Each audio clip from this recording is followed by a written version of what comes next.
Hey guys, welcome back. We're glad to be with you again this week. Looking forward to a new lesson. Had a blast last time with you all talking about composition and different things you could use to make strong pictures. Hope you all enjoy getting out and using some of those techniques.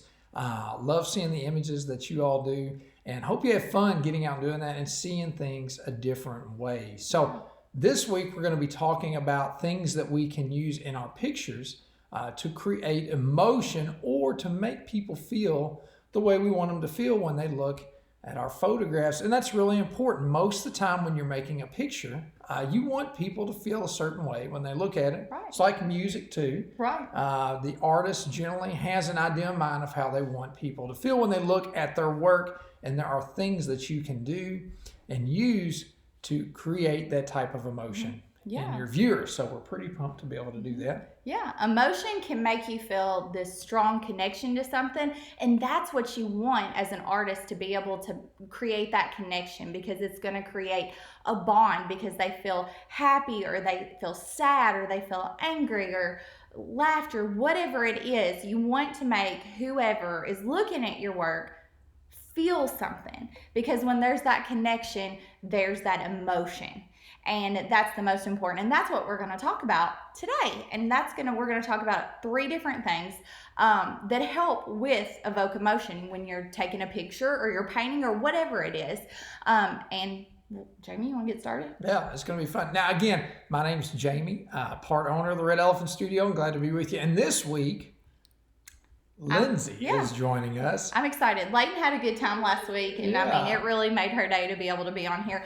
But she's outside playing in the rain right now, so... How awesome is that? Huh? Yeah, so you got me today. Exactly. So, well, we're glad to be back with you guys, and hopefully you will enjoy and take something away from this. So let's get started. We've got 3 points that we're going to go over, things that you can use in your pictures to help create emotion. And that emotion can be anything. It can be happiness, it can be sadness, it can be anger, fear, nervousness, anxious. I mean, whatever you are trying to make somebody feel when they look at your pictures, there's no wrong, okay? No. So we want you to have fun with it. Now, the first one is broad, but it's very powerful when you use it in your picture, and it's color. Right. And color is super, super duper important when you're taking pictures, but it's also a really important element when we're trying to create an emotion inside of people. And there are certain colors that create different types of emotions. Right. There's a psychology behind it. There is, yeah. So when you use those in your pictures, you can be thinking about that and how you want people to feel when they look at it. And you can think, oh, okay, well, maybe I could use this color or this color or this color to help create the type of emotion we want. So thinking about colors, let's throw some out there. Like blue. What's blue make you think? Blue, yes. Blue is for me, and for most people, it's a very moody, can be very relaxed, or can even be sad as well. It's a more kind of, I would call it a deeper, moodier color. Yeah. And then looking for sadness. Red, okay, so think about it. When you see something red, or like, what's it make you think of? Red is a color, can be of anger, can be of strength, of love. We associate red with love a lot when you think about, Valentine's Day, heart, the heart. Red is associated with that type of emotion. Yeah, and then green. Green is money. Green is money, but I think spring. It makes you feel kind of a light, a lightness. Energized. When you look at it, energized, so maybe make a list of colors and what they make you think of, and that's a great way to start when you're wanting to create an image. Yeah. It's by color. Yeah, and probably, and there are so many colors. I would start with maybe your primary colors, very basic. So red, your reds, yellows, blues, greens, things like that. And then work on how you can put them into your image to create the emotion that you want. We didn't say yellow, but yellow is kind of like a really energized color, like very even, almost can stress you out sometimes. But you think of sunshine and stuff like that. Lemons. Yeah, so it's a really bright, fun, happy color. So I would say like your reds and yellows are things that are going to create like happiness when people look at them a little bit more. Where you look at like your blues and some colors like that would be sadness a little bit more. So think about color, guys. And like Lindsay said, make you a list and try to work that into your image. Right. Now, the next thing that we're going to talk about is expression. Now, expression really applies if you're photographing somebody, or even sometimes it could be like a pet or an animal. Now, you're not going to sit your dog up there and say, smile, and get them to smile, okay? You might. They might, but their dog might do tricks. But you all know sometimes you see great pictures of animals, pets, and they're making like the funniest expressions. So you can sometimes capture that out of your pets, your animals. But if you're photographing somebody, expression, or what expression is the face that they're making, can convey emotion to the viewer. So sadness. Now, we're not talking like, that's more funny, but sadness is a type of expression, fear, things like that. Are you an actor? I know. Isn't that crazy? Acting classes coming next, but happiness. So expression on whoever you're photographing is a big part of emotion in your photo and what you want people to feel. So if you're photographing a parent or one of your friends or a sibling, something like that, think about the face that they're going to make in order to create a certain emotion in your photo. Right. And alongside of expression, there's also body language. So absolutely. If you're photographing people or a group of people, it's all about relationships and connection and portraying using body language to portray an emotion or a feeling. If you have your arms crossed, that's normally something drawn in, maybe angry, maybe sad or frustrated. But if you're kind of, your arms be powerful. are powerful. Sometimes that's a powerful stance. If your back's turned away, may say, turning back, your back on this. Just body language can portray so much. Yeah, sure, absolutely.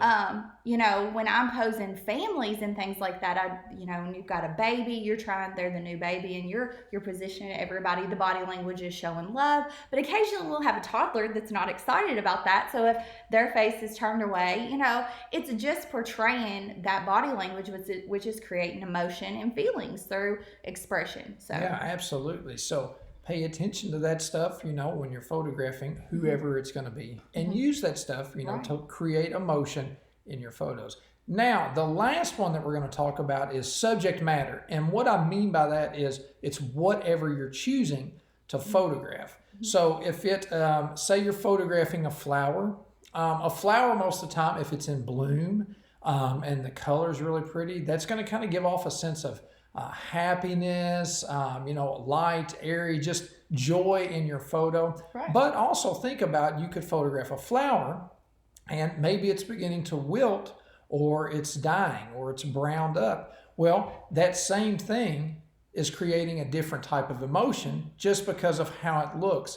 So paying attention to the subject matter that you're going to photograph can play a role in the type of emotion people are going to feel. So thinking, it could be flowers, could be if you want people to feel hungry, you can photograph food a certain way. Or if you want them to feel maybe not so hungry, it could be like old food. I don't know, but just thinking about the different things that you're photographing and how they look. So the subject matter itself, what you're choosing to photograph, can create emotion as well. You got some other examples you could think of about that?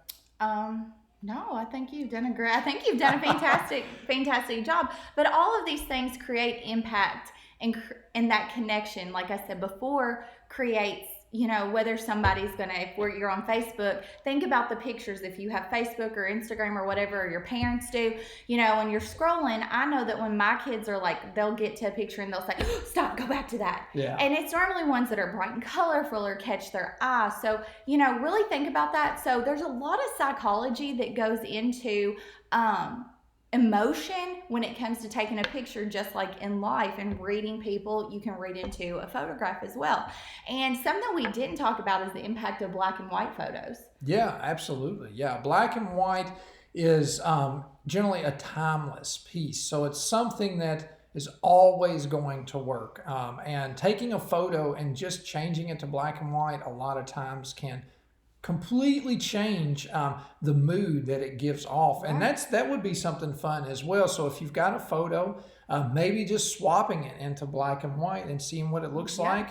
And seeing how it makes you feel when you look at it compared to the one that you took maybe that was in color. Right. So yeah, that's definitely black and white is definitely a tool to create emotion in your photograph. So, and if you really want to notice, if you really want to know how something impacts you or see things that you don't see and make sure you haven't missed anything, flip your photo upside down and look at it and see too, you know, kind of what, if you still get that sense of emotion or whatever that is. But flipping a photo upside down can really change things just to look at it that way.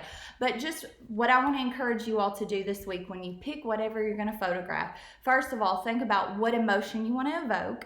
What do you want people to feel when they look at it? Pick your colors that you want to use that relate to that emotion, and then decide, you know, your subject matter and then how you're going to pose it or position it to tell that story and create emotion. Everything we do is storytelling with, you know, from posing to color, whatever it is, it's storytelling to create that impact for people. Yes, and it's so much fun. And like we said last time, guys, the most important thing is to have fun doing this stuff, guys. It is so much fun to take this stuff and apply it. So we hope you will try to use maybe all three of these this time, or at least infuse one of them. But again, think about, are you going to be photographing something? Are you going to be photographing someone? What colors do you want to use? Or if you're just going to be outside, maybe photographing a field or a scene, maybe think about what time of day you're going to photograph it at. Are you going to do sunrise or sunset? Because those create really different emotion when people look at them. So think about these things when you pick up your camera and you go to take your pictures. So have fun with it. Yeah, have a good time. And we can't wait to see what you all come up with. All right. See you guys next time. Bye.